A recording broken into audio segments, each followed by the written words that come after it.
Do you need to show face on social media? What if you have concerns about this? Well, this is common concerns. As individual business owners, how we present ourselves can vary. While there are ways to do this business without showing your face, consider this. Seeing faces on social media adds assurance for you, right? Not showing your face can work, but it might slow your progress unless you have effective strategies to counter that. Yeah, people connect more with someone they can see. It builds trust and relatability.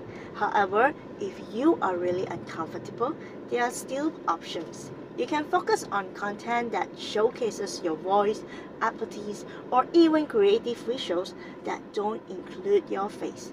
Remember, your approach should fit your comfort level. But showing your face can definitely boost your business growth. If you have more questions or concern, feel free to ask in the comments.